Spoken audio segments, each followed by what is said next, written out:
The text came in just as I was setting the table for dinner. She needs our support.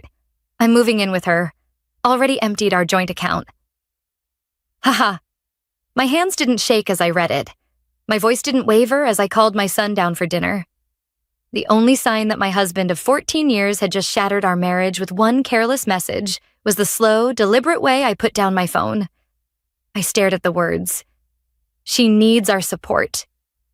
Then the final blow came. Another text that made my stomach drop despite my best efforts to stay composed. She's pregnant, Evelyn.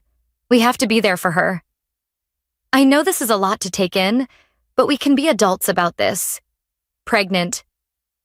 A sharp ringing filled my ears, drowning out the sound of my son humming in the background. I forced myself to breathe, to remain still, to think.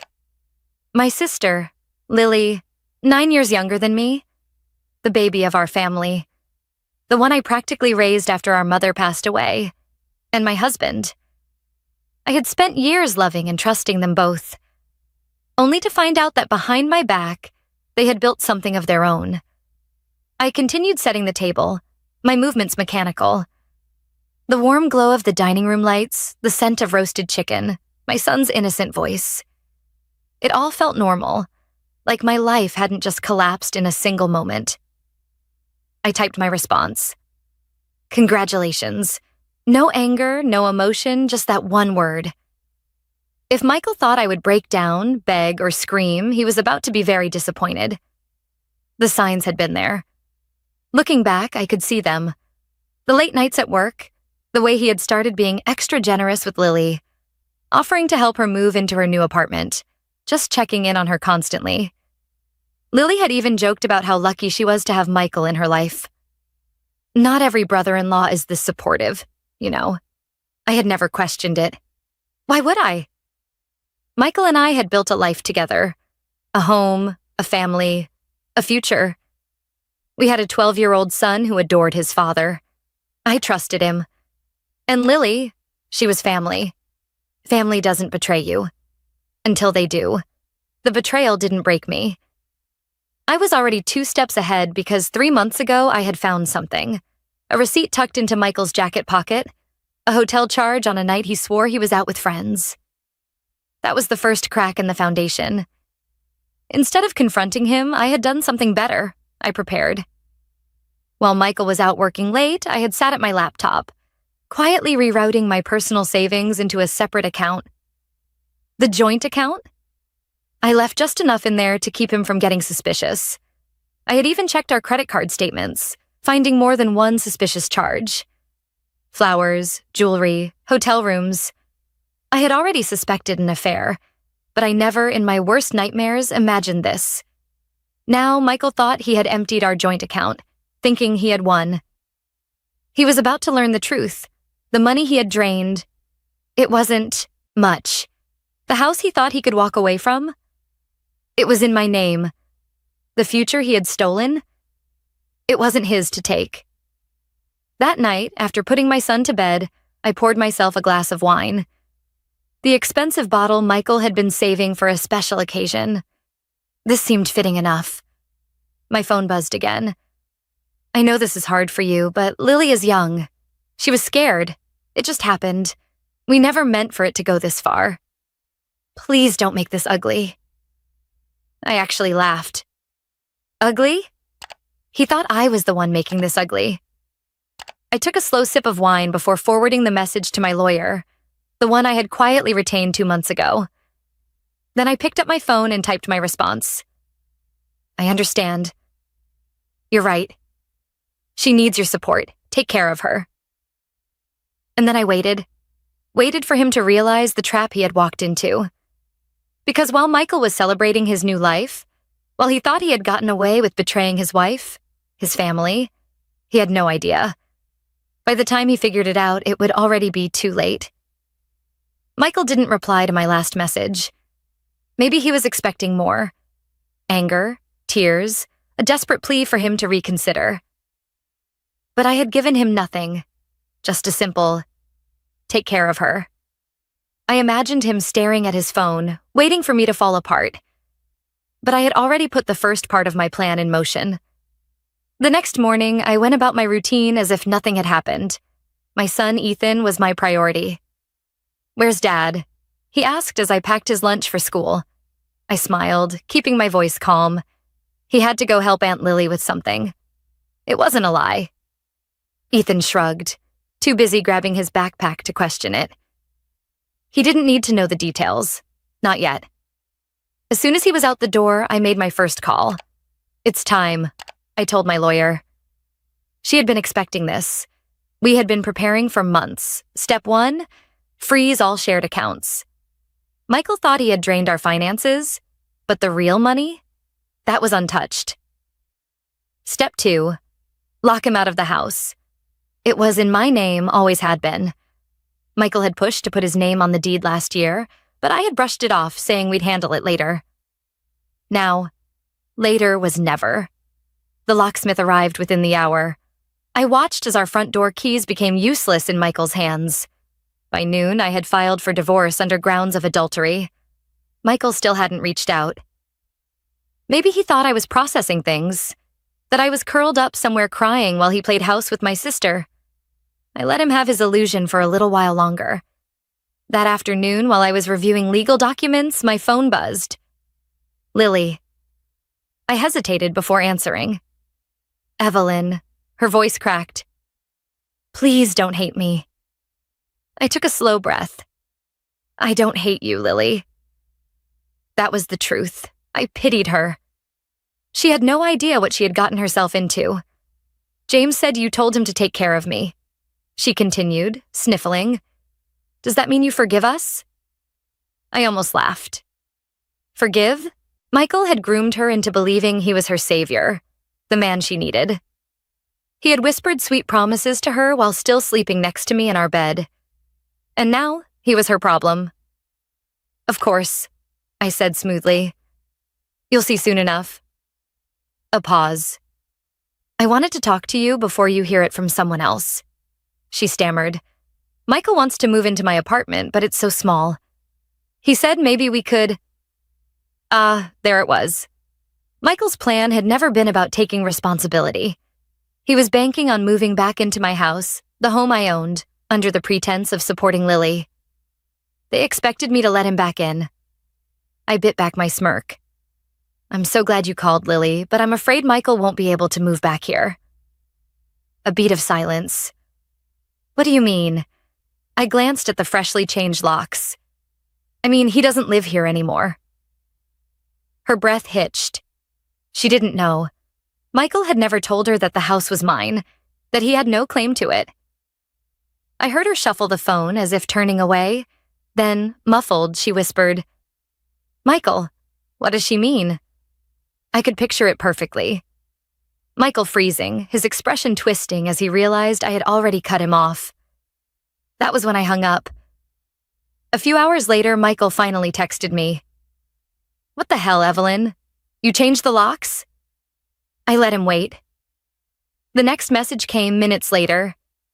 You can't do this. I need to come back and get my stuff. You're being dramatic. My stuff, not our stuff. His stuff. The audacity made me laugh. I texted back. Oh, I didn't change the locks. The owner of the house did. I could practically hear his frustration through the screen. He called. I ignored it. Then came the next text. You're making this harder than it needs to be. I smiled, my fingers hovering over the keyboard. No, Michael. I'm making it exactly as hard as it needs to be. That evening, Ethan asked if his dad would be home for dinner. I knelt beside him, brushing a strand of hair from his face. Daddy is staying with Aunt Lily for a little while, I said gently. His brows furrowed. Why? How much do you tell a 12-year-old? How do you explain betrayal in a way that doesn't break his heart? I kissed his forehead. Sometimes grown-ups make bad choices, I said carefully, and when they do, they have to live with the consequences. He thought about that for a moment, then nodded. Okay. One word. 1,000 meanings. Later that night, I received one last message from Michael. We need to talk. I turned off my phone. Because for once in our marriage, he was the one who needed me, and I wasn't playing by his rules anymore. This was just the beginning. Michael had always believed he was untouchable. He thought he could lie, cheat, and take what wasn't his without consequences. Today, that illusion would shatter. The first call came and I let it ring. Then came a text. "You froze the accounts? How could you?" "Lily and I need that money." I sipped my coffee, glancing at the message before setting my phone down. He was panicking. I could imagine him now, frantically checking his banking app, realizing that while he thought he had emptied our joint account, he had actually only walked away with pennies compared to what I had quietly moved months ago. Another call. I let it go to voicemail. A minute later, another text.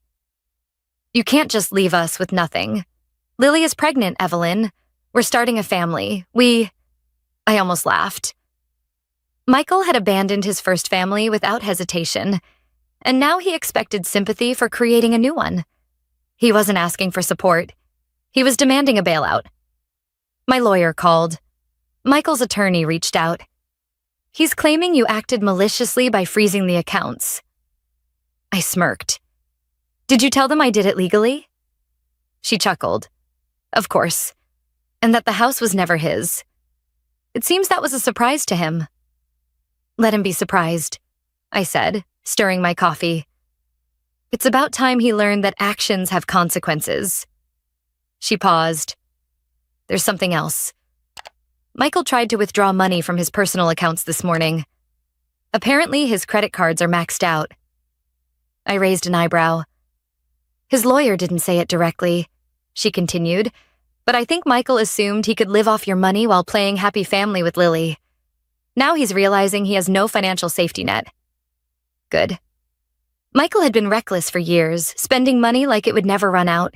Expensive watches, trips with his friends, a leased sports car. But he wasn't my problem anymore. Lily called. I hesitated before answering, then pressed the button. "Evelyn, please talk to him." I stayed silent. "He didn't know you were going to do all of this," she continued, her voice shaky. He thought what, Lily?" I interrupted.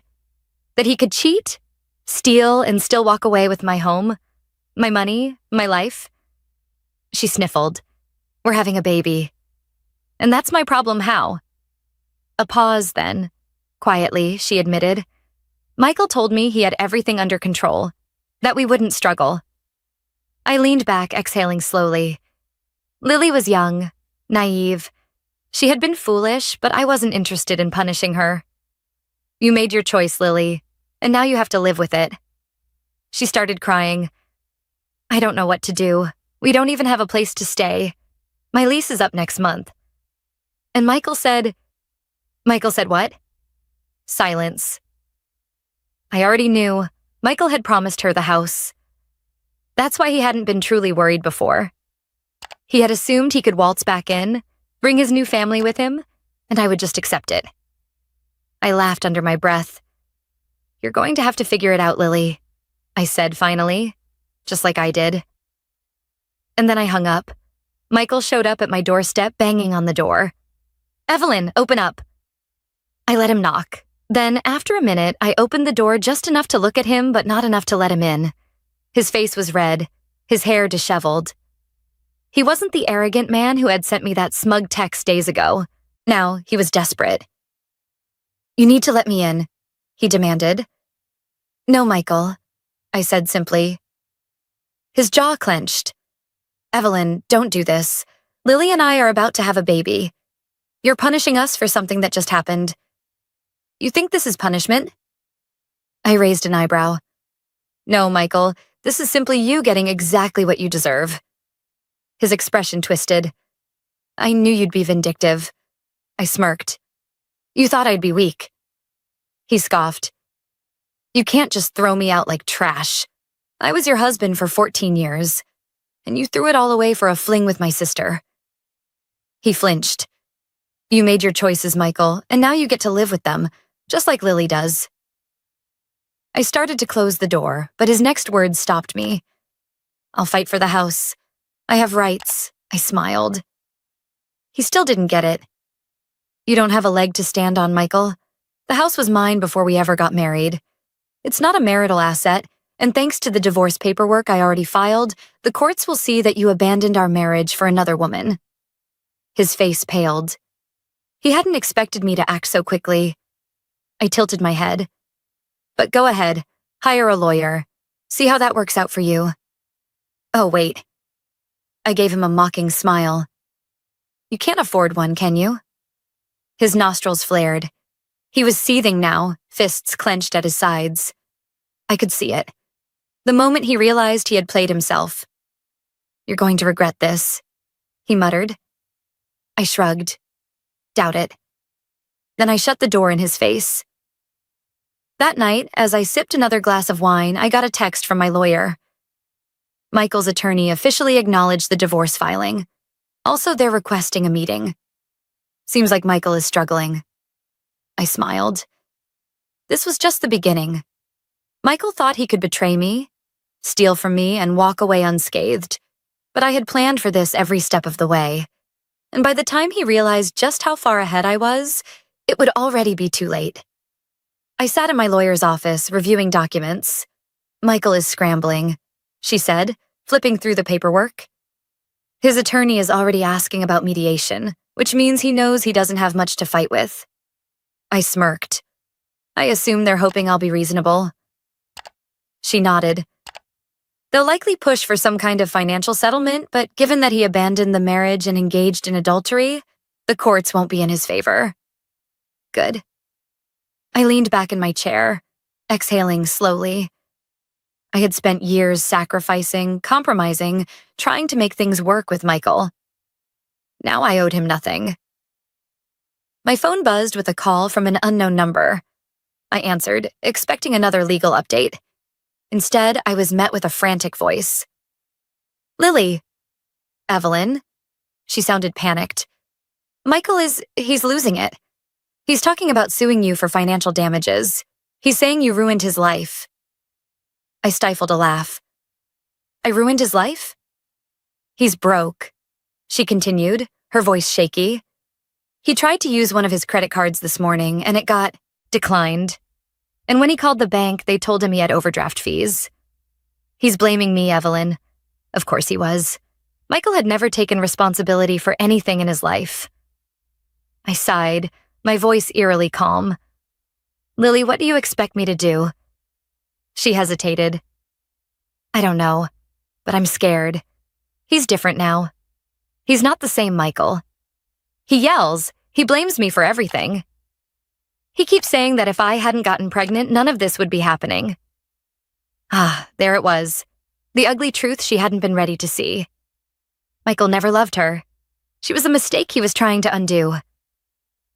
I closed my eyes, taking a slow breath. Lily, I said gently, he's treating you exactly how he treated me. You just never saw it before. Silence, then a quiet sniffle. I think I made a mistake. No, I thought. You made several. But I didn't say it. Instead, I kept my voice steady. You need to figure out what's best for you and the baby. She let out a shaky breath. I don't even know where to go. My apartment lease is almost up, and Michael was supposed to handle everything. He said we'd be okay. I almost pitied her. Almost. But she wasn't my responsibility. She made her choice, and now she had to live with it. I have to go, Lily. I said simply, take care of yourself. And then I hung up. Michael tried to call. I ignored it. Seconds later, a text popped up. You've made your point, Evelyn. Now let's be adults about this. Oh, now he wanted to be adults. I rolled my eyes. Then another text. Look, we don't have to make this a war. Just let me come back and talk. I need a place to stay while I figure things out. I almost felt bad for him. Almost. But then I remembered. I remembered the ha-ha at the end of his first text. I remembered the hotel receipts, the secret gifts, the betrayal. I remembered the way he had dismissed me like I was nothing. And suddenly, I didn't feel bad at all.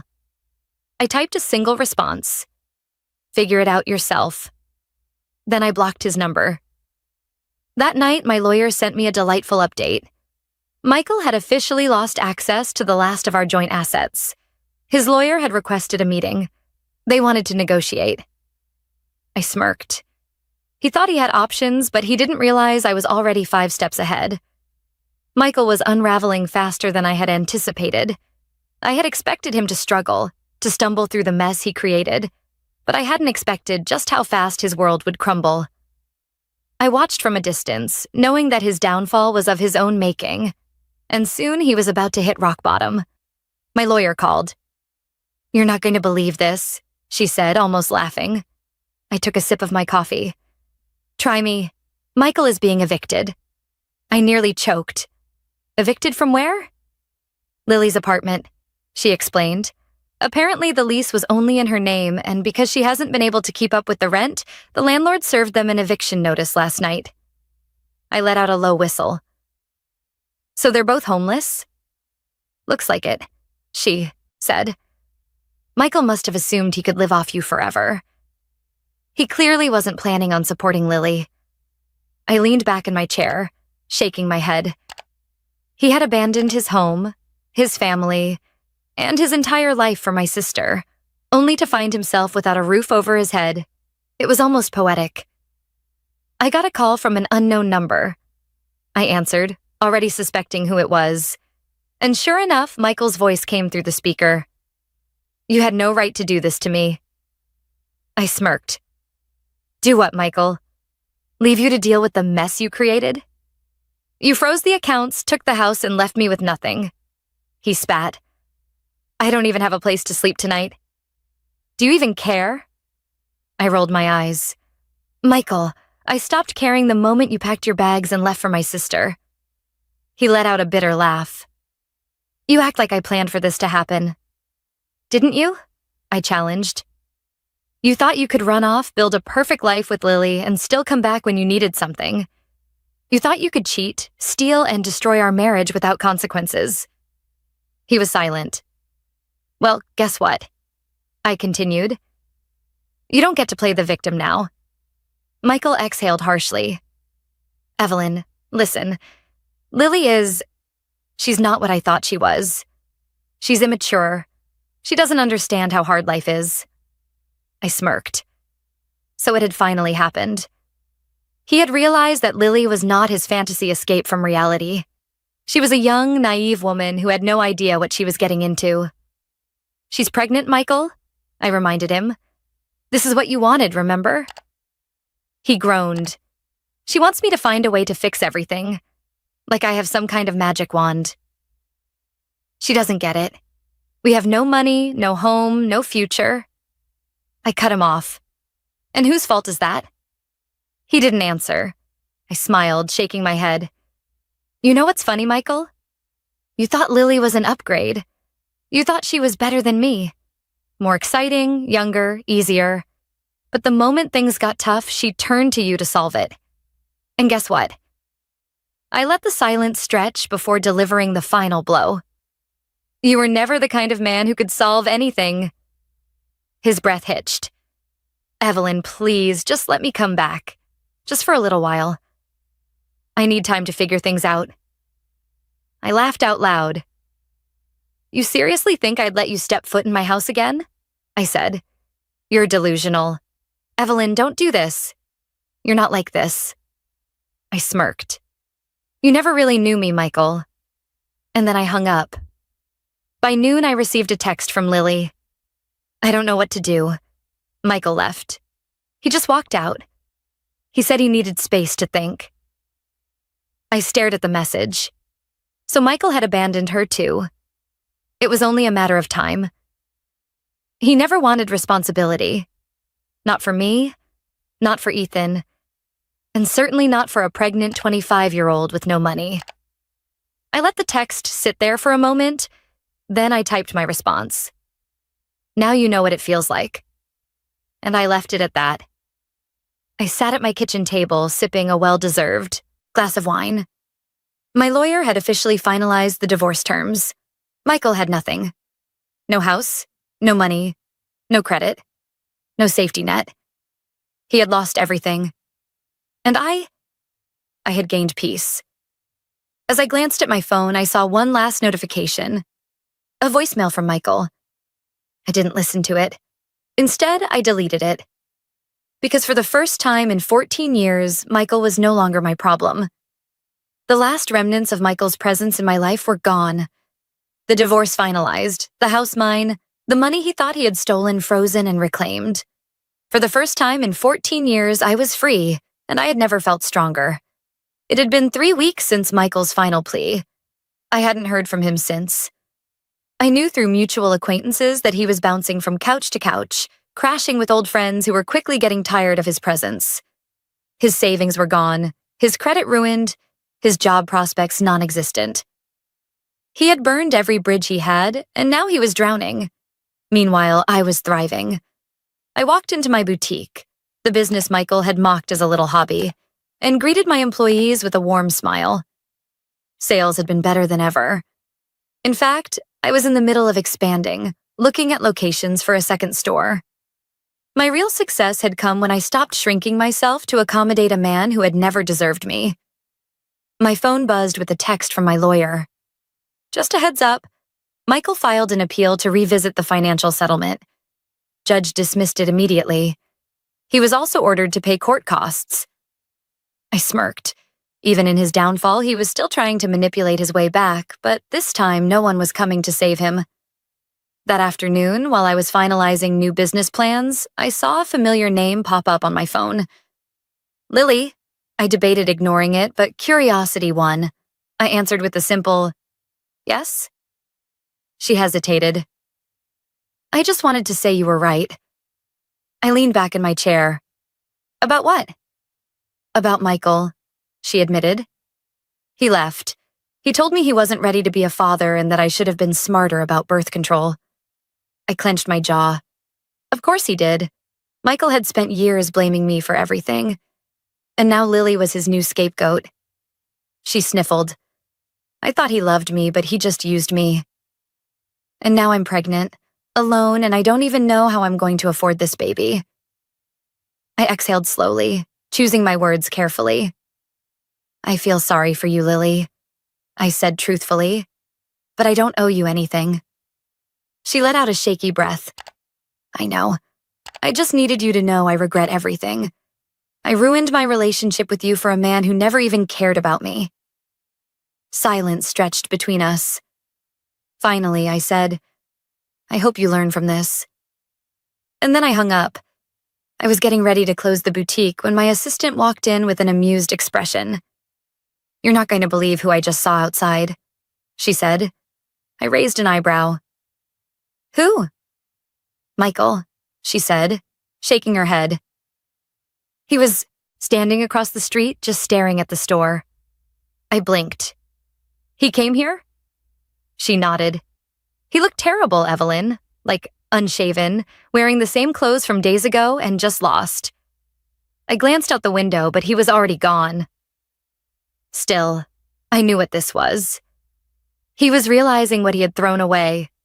The comfortable life, the stability, the success, the woman who had stood by him for over a decade.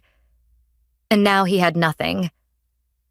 That night, I poured myself a glass of wine and sat on the couch, staring at my phone.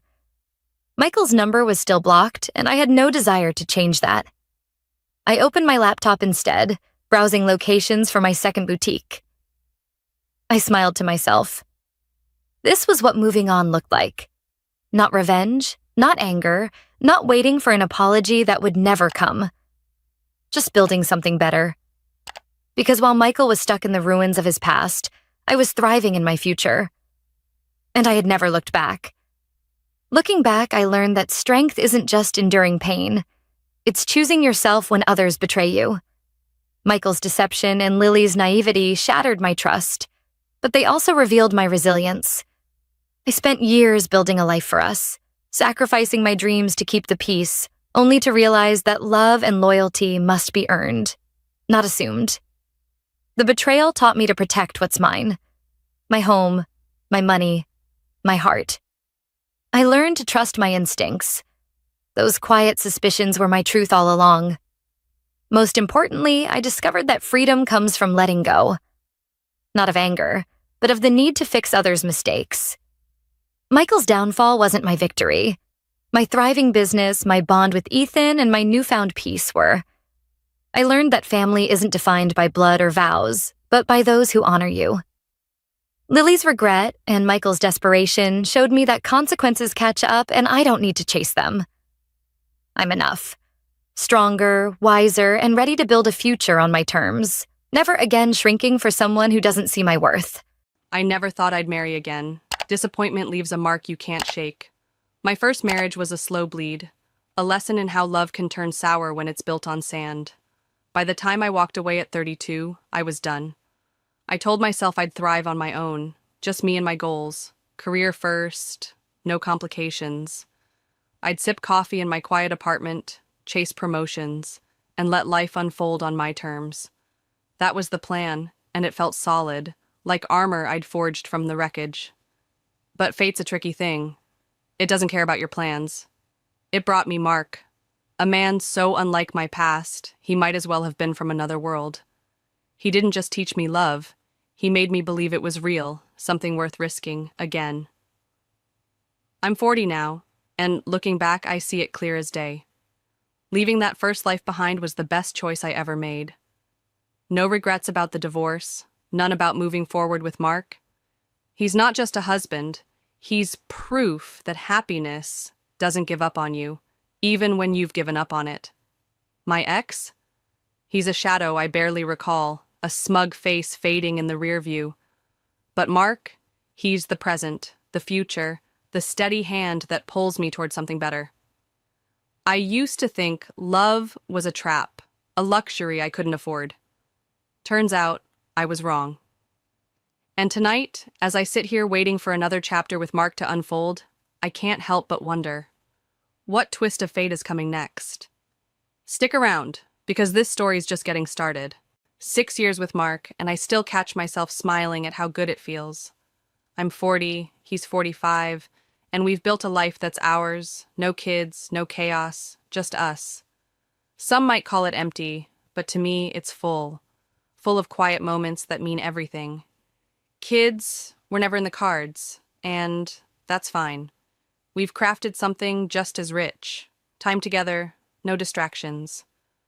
Mark's the kind of man who keeps his word, and I don't say that lightly. Every month, without fail, he plans a date night. Doesn't matter if work's a mess or the world's falling apart, he shows up. Sometimes it's a quiet dinner at home, a bottle of red and candles flickering on the table, his deep laugh filling the room.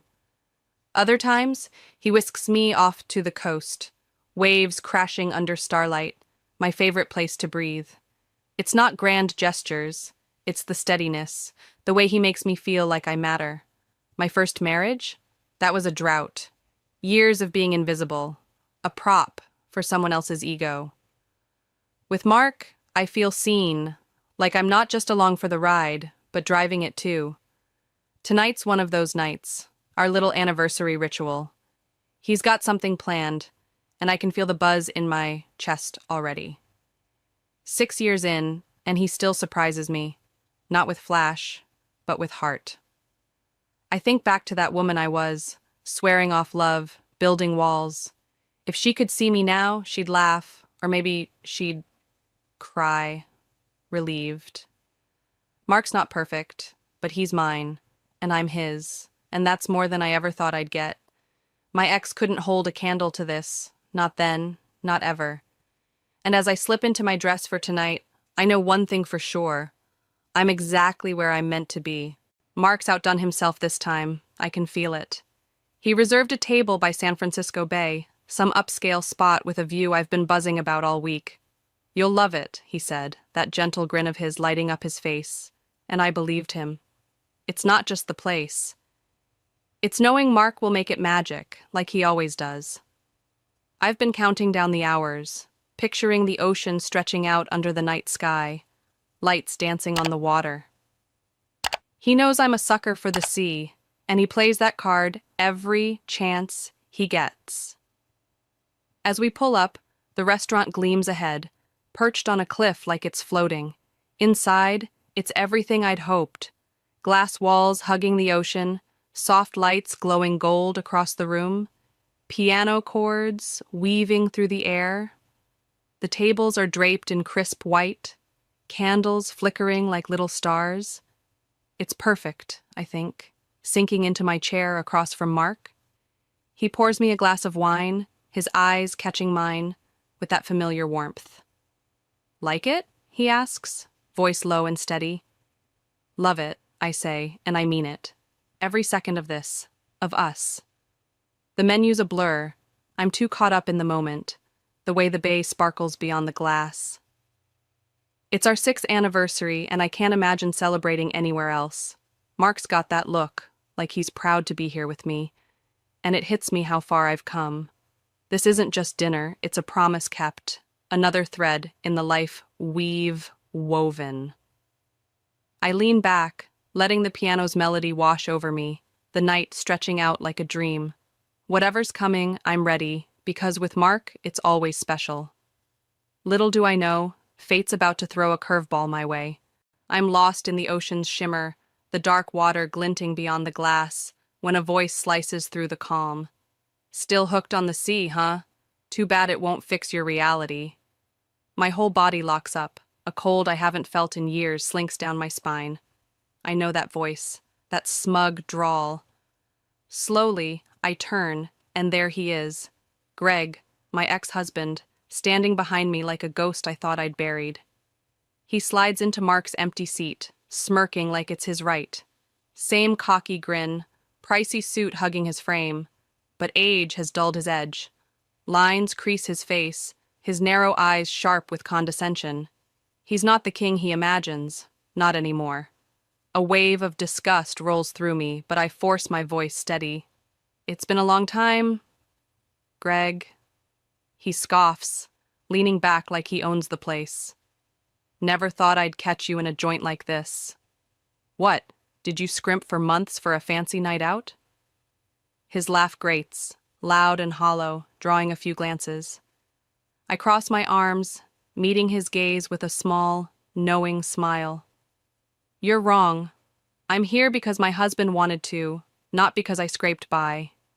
He snorts, shaking his head. Husband, huh? Bet he's some average schmuck.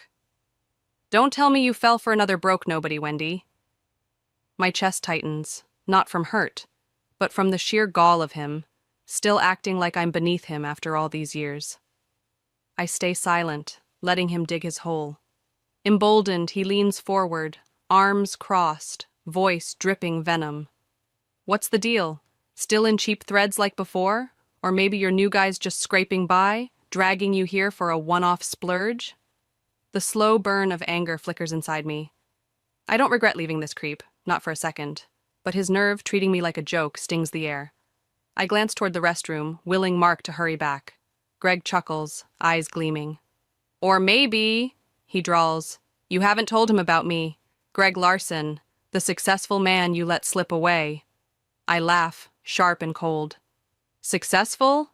Really? His jaw clenches, but before he can spit back, I see Mark's shadow approaching. This isn't over, not by a long shot. Greg's words hang in the air, thick with mockery, and I feel the old anger flare, quiet but sharp, like a blade I've kept sheathed for years. Successful? Really, I'd said, my laugh cutting through his smugness, and now he's glaring, jaw tight, ready to strike back. You always were a dreamer, Wendy, he sneers, leaning closer across the table. Your husband? Some broke loser, right? You're still the same, cheap taste, cheap life, clinging to scraps. His voice rises, a taunt meant to wound, but it doesn't. Not anymore. I've outgrown his shadow, and he's too blind to see it.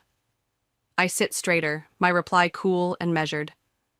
I'm here because my husband chose this, not because I'm clinging to anything. Greg snorts, rolling his eyes like I've told a bad joke.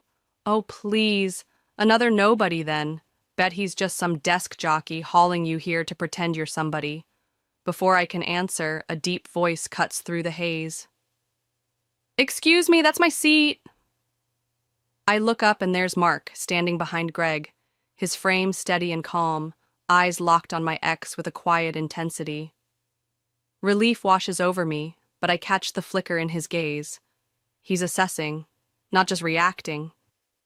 Greg twists in the chair, sizing Mark up with a lazy smirk. Oh, so this is him? Nice guy maybe, but not loaded, huh? Just some office drone cashing out for a big night? He chuckles, leaning back like he's won something. Mark doesn't flinch. He pulls out the chair beside me and sits, his movements deliberate, wine glass in hand. I don't think I need to prove anything to you, he says, voice smooth but edged, taking a slow sip. The air shifts. Greg's bravado stumbles, but he doubles down, crossing his arms. Smooth talker, I'll give you that. But let's be real. I know Wendy. She's got nothing of her own. If you're with her, you're not much better off. I clutch my glass tighter, not because his words sting, they don't, but because he still sees me as a punchline, a relic he can kick around. 10 years gone, and he's the same petty tyrant, blind to the life I've built. You're wrong, Greg, I say, my tone steady, eyes locked on his. I'm not the woman you remember. He laughs again, louder, shaking his head. Right, keep telling yourself that. What's this guy do? Push papers? Scrape by to impress you once a year? He's fishing now, baiting us both, and I feel the slow burn in my chest ignite. Mark sets his glass down, fingers resting lightly on the table. But I know him. Under that calm, he's coiled, ready. You done? He asks, voice low, almost bored. Greg grins, tilting his chin up. Not even close. I come here all the time, not some rare treat like you two. I've got the cash to live big, no worries. I glance at Mark, catching the faintest quirk of his lips, and I know he's seen through Greg's bluster too. The arrogance is a mask, and it's slipping. You come here often, I ask, my smile thin, testing him. Of course, Greg snaps, shrugging like it's obvious. Unlike you, I don't sweat the bill. He's so sure of himself, so smug, it's almost funny. Almost. I lean back, waiting, because I've learned something Greg never will. Pride, like his, always trips over itself. Mark's hand brushes mine under the table, a silent anchor, and I feel the tide turning. Greg's got no idea what's coming, and I'm done playing nice. The past might have walked in tonight, but it's not staying, not on his terms. Greg's boast about living big still echoes, and I'm half tempted to laugh at the sheer gall of it. But the moment shifts when a woman steps up to the table. I recognize her instantly, Lisa, Greg's current wife, the one he left me for all those years ago. She's a shadow of the spark she once had, face etched with exhaustion, dress clinging like it's a size too old. She drops a bill in front of Greg, her voice sharp. They need you to settle up now. Greg flinches, just a flicker, before pasting on that arrogant grin. No problem, he says, pulling out his wallet with a flourish, but his fingers hesitate, fumbling the card. Lisa crosses her arms, glaring. You bragged about this place, said you're a regular. So why is it taking so long? The server takes the card, swipes it, then pauses, his face apologetic. I'm sorry, sir. This has been declined. Greg's smirk freezes, his eyes darting. Must be a bank glitch, he mutters, digging for another card. But the crack in his armor's showing. I catch Mark's glance and he murmurs, just for me. Not quite the regular he claimed, huh? A small smile tugs at my lips. I can't help it. Greg's scrambling now, handing over a second card. But Lisa's done. You said you come here all the time, she snaps, voice rising. Why's your card useless? I'm not doing this again. She turns on her heel, storming off, leaving Greg gaping after her. The server returns, shaking his head. This one's declined too, sir. A hush ripples around us. Heads turn, whispers hum. Greg's face darkens, a flush creeping up his neck, but he forces a laugh. Temporary glitch. I'm good for it. Mark chuckles. soft and cutting. Seems like things aren't what you claimed. I lean back, sipping my wine, and add, guess tonight's a fluke then, not so regular after all. Greg's jaw tightens, his hands clenching on the table, but he rallies, puffing up like a cornered animal. Money hiccups don't faze me, he says, voice loud enough to draw more eyes. I'm a senior manager at Carter Enterprises. My salary covers nights like this easy. He shoots me a triumphant look, as if that title's a lifeline. Some people luck into a better gig by marrying up, Wendy. But you? This is your ceiling. He's grasping, and it's pathetic. I don't bite, not yet. Just watch him flail. Mark sets his glass down, his calm, unshaken. Funny you mention Carter Enterprises, he says, voice smooth, almost amused. Greg shrugs, oblivious. Yeah, big firm. I'm not some lowlife scraping by. I run things there. He's so proud, so sure. It's like watching a house of cards teeter. I swirl my wine, letting the moment stretch, because I know what's coming. Greg's built his whole night on this lie, this fragile ego, and it's crumbling under him. Lise is gone, his cards are dead, and the room's watching his throne collapse. You run things, huh? I say, my tone light but pointed. That's news to me. He smirks, leaning back. Believe it, Wendy. I'm a big deal. Always have been. Mark's hand rests on the table, fingers tapping once, and I feel the shift. He's ready to end this. Greg's dug his grave, and he doesn't even see the shovel. I take a slow breath, savoring the irony, because the man who once called me nothing is about to learn just how wrong he's been. The bill's still sitting there, unpaid, and his crown's slipping fast. Greg's crumbling fast, his unpaid bill glaring up from the table, but he's still clinging to that senior manager title like it's a shield. I run things, he'd bragged, and I'd let it hang there, a thread begging to be pulled. Now, with Lisa gone and the room's eyes on him, he's got no clue the ground's about to vanish beneath him. I set my wine glass down, the faint clink cutting through his bluster, and meet his gaze.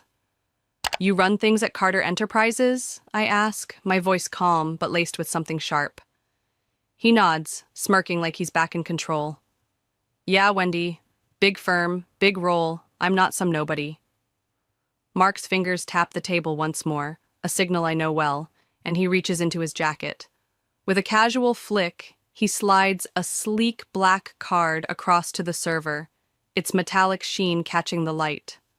The waiter straightens, bowing slightly. Thank you, Mr. Bennett, he says, voice reverent, and whisks it away. Greg's smirk falters, his eyes darting to the card, then back to Mark. Bennett? He stammers, confusion cracking his bravado. No way. I lean forward, savoring the moment I've waited for without even knowing it. That's right, Greg, I say, my tone steady and clear. My husband's Mark Bennett, chairman of Carter Enterprises, and me, I'm the vice president. The words land like a thunderclap, and Greg's face drains of color, mouth twitching as if he's choking on his own arrogance. The waiter returns, receipt in hand, bowing again. An honor to serve you, Mr. Bennett. Mark takes the card back, slipping it into his pocket with a nod, then fixes Greg with a look, cool, unflinching. I don't care about Wendy's past, he says, voice low and firm. But I don't tolerate disrespect. Not to her, not to anyone. He pours more wine into my glass, a small gesture that feels like a crown after Greg's years of tearing me down. Greg's frozen, mouth half open, and I can see the gears grinding behind his eyes. Panic, disbelief, a slow dawning dread. This is a joke, right? He sputters, laughing nervously. You, vice president? You were just some low-level paper pusher. I shrug, crossing my arms, my smile faint but cutting. I was, but I didn't stay that way. After you, I got my degree, worked my ass off, climbed the ranks. Carter Enterprises saw what I could do. Not because of you, Greg, but despite you. His hands clench, knuckles white, and he turns to Mark, grasping. Bennett? I've heard the name, sure, but come on, her, Vice President? Mark takes a sip of his wine, setting the glass down with a soft clink. She's not just capable, she's brilliant. My partner in everything. You, though? He pauses, eyes narrowing. Funny, I've never noticed you at Carter. The jab lands hard, and Greg's laugh dies in his throat. Never noticed me? He echoes, voice thin. I'm a senior manager. People know me. Mark tilts his head, unimpressed. Really? Because I've never heard your name come up. Not once. Makes me wonder if you're as big a deal as you think, or just some guy who slipped through the cracks. Greg's red now, sweat beading on his forehead, and I can't hold back a soft chuckle. So, Greg, I say, tilting my head, still think I'm just some broke woman scraping by for a night out? He stares, speechless, his whole world flipping upside down. I lean back, wine in hand, feeling the weight of a decade lift off me. You had your shot to know me, I add, voice quiet but firm. You blew it. The room hums around us, but Greg's a statue, stunned, humiliated, cornered by the truth. Mark's hand finds mine again, warm and steady, and I know this isn't just a win over Greg, it's a reclaiming of everything he tried to take. Greg's bill sits unpaid, his ego in tatters, and for the first time I'm not the one looking small. Shall we go, love? Mark asks, his gaze soft on me. I nod, rising with him, leaving Greg to stew in the wreckage of his own making. The past tried to crash my night. It failed. The restaurant's golden glow fades behind us as Mark and I step into the cool night, but the victory's still warm in my chest. I thought that was the end of Greg. His silence as we left said plenty, but I underestimated his desperation. The next morning, I'm barely through my office door when my phone buzzes, an unknown number flashing. Something twists in my gut. I know it's him before I even answer. Hello? I say, keeping my tone flat. Wendy, Greg's voice crackles through, hesitant but pushing for confidence. I think we should talk about my job. I sigh, leaning against my desk, already tired of him. What do you want, Greg? He clears his throat, forcing a casual air. Last night. Bit of a misunderstanding, right?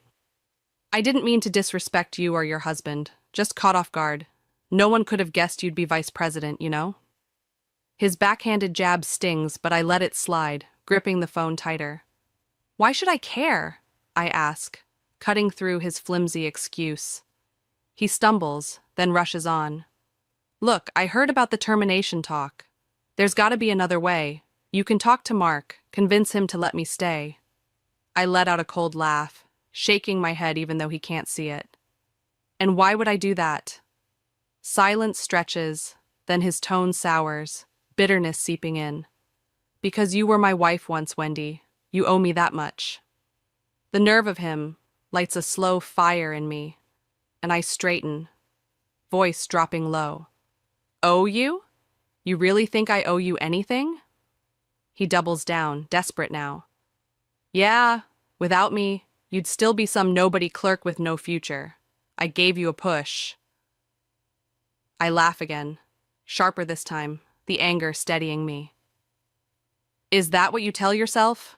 Let me set it straight, Greg. I'm here because I fought for it, because I refused to let you or anyone define me.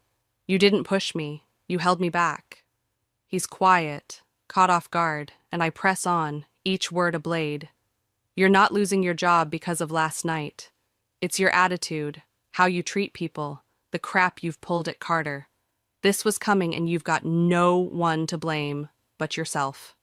His breath hitches, panic breaking through. No, Wendy, please, I know I messed up, but that's just how I talk. You get me, right? I was exaggerating. I shake my head, done with his excuses. No, Greg, you didn't exaggerate. You showed who you are. You disrespected me, the team, everyone, and now you're paying for it. He's panting now, grasping at straws. Mark's there, isn't he? Let me talk to him. I can explain. I scoff, cutting him off. You think he'd listen after all you've said? Goodbye, Greg. I hang up, the line dead, and sink into my chair. a strange calm settling over me. He's flailing, but I'm free, freer than I've ever been. The past called today, begging for a lifeline. It didn't get one. Greg's plea still echoes in my mind as I walk into Carter Enterprises the next day, but it's Mark who decides his fate, not me. I find him in the conference room, papers stacked high, and he looks up with that knowing glint. "He called, didn't he?" he asks, pen poised. I nod, crossing my arms. Begged me to save him, thought I'd cave. Mark exhales, leaning back. Figured he would. Instead of firing Greg outright, he signs a reassignment order. Ohio branch, a speck on the map, a nowhere office, with no clout. He can take it or quit, Mark says, voice cold and final. Word gets back fast. Greg explodes in HR. "I'm a senior manager," he shouts, fists clenched. "You can't send me to some backwater dump." But he's got no leverage, no choice. A week later, he's gone, shipped off with Lisa trailing behind, her face grim. Ohio's a slow bleed for Greg. The branch is a cramped box, 2 desks, 1 grunt subordinate, endless paperwork about local grain shipments. No teams to boss around, no power to flex, just dull reports and petty client calls. I hear through the grapevine that Lisa lasts 4 months. "You said we'd have a better life," she yells, suitcase in hand, before boarding a one-way flight back to the city. "You're a fraud." Greg's alone now, stuck in a nowhere town, his smug grin replaced by a tight-lipped scowl. He clings to the job, thinking it's a stepping stone back, but Carter's forgotten him. Headquarters doesn't care about his memos or his calls. After a year, he cracks, resignation scribbled on a crumpled sheet. "I'll land on my feet," he tells himself, banking on his experience. He's wrong. The real world doesn't bow to Greg's delusions. No firm bites. His reassignment reeks of failure, a red flag no one touches. Savings dry up fast, and he's forced into a dingy suburban apartment, paint peeling, neighbors loud. The only gig he snags is a night shift at a convenience store, $12 an hour, mopping floors at 3 a.m. I picture him there, sweeping under flickering lights, no one glancing twice at the guy in the faded polo. Customers shuffle in, truckers, teens, drunks. None know he once bragged about upscale dinners and corner offices. "I'm a big deal," he'd said, and now he's just the clerk who restocks the Slurpee machine. His kingdom shrunk to a counter and a broom, and I can't help the sardonic twist in my gut. He built his tower on sand. It was always going to fall. Mark's choice wasn't cruel. It was just. Greg's fate wasn't luck. It was him. While Greg's sweeping floors in Ohio, my life's never been brighter. Mark and I keep our rhythm, those monthly date nights a thread that holds us tight. Some evenings we're at a cozy spot downtown, sharing a plate of pasta, his laugh warming the air. Others, we're in Sonoma, sipping wine under the stars, talking about everything and nothing. He's 45 now, still the man who saw me when I couldn't see myself. And I'm 40, grateful every day I took that leap. Work's a whirlwind. Vice president keeps me sharp, but Mark's my anchor, making time no matter how crazy it gets. Last weekend we drove up the coast, just us, the ocean breeze tangling my hair. "You happy?" he asked, hand on mine. "More than I thought I could be," I said, and it's true. I think about that woman I was, post-Greg, walls up, swearing love was a trap. She'd hardly recognize me now, thriving with a man who doesn't just promise but delivers.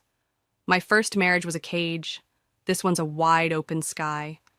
Greg's a faint echo, a lesson I learned and left behind. I don't gloat over his fall, not much, but it's a quiet justice, knowing I walked away and built something real. Mark's not just successful, he's kind, protective, the kind of partner Greg could never fathom. At Carter, we're a team, me steering strategy, him leading the charge, and it's more than I dreamed back when I was filing papers, head down. Leaving Greg wasn't just escape. it was a door to this. Tonight, we're home. A bottle of red open, candles flickering. Mark's telling me about some Ohio report. Ironic, I know. And I smile, letting the warmth settle. I'm not looking back with regret. I'm moving forward. Free. Greg's faded, a ghost of his own ego, while I've found my place. The past knocked, loud and ugly, but I answered with a life he'll never touch. That's my peace, earned, not given. Wendy's story isn't just about love or revenge. It's proof your worth isn't tied to where you've been, but how hard you fight to rise. She walked away from Greg's cage, rebuilt herself, and found Mark, a partner who lifted her higher. Greg? His pride was a house of cards, loud boasts, empty pockets, and when it fell, he landed where he belonged. Nowhere. Arrogance doesn't bend, it breaks, and Greg's sweeping floors at 3 a.m. because he never saw the cracks. Wendy stands for grit, for clawing out of the dark and claiming what's yours. She didn't luck into happiness, she earned it, step by step, while Greg sank under the weight of his own ego. But here's the question. Did Greg deserve this? Or could he have turned it around if he'd swallowed that pride sooner? Could a man like him change? Or was Ohio his inevitable end? I've got my take. His fate was written in every sneer, but what do you think? Drop your thoughts below. I want to hear them. Life's full of Wendy's and Gregs, people who rise, people who fall, and their stories teach us something raw. So, hit that follow button for more tales like this. Love, loss, justice, all the messy bits that make us human. Next time, who knows what twist will unravel? Stick around.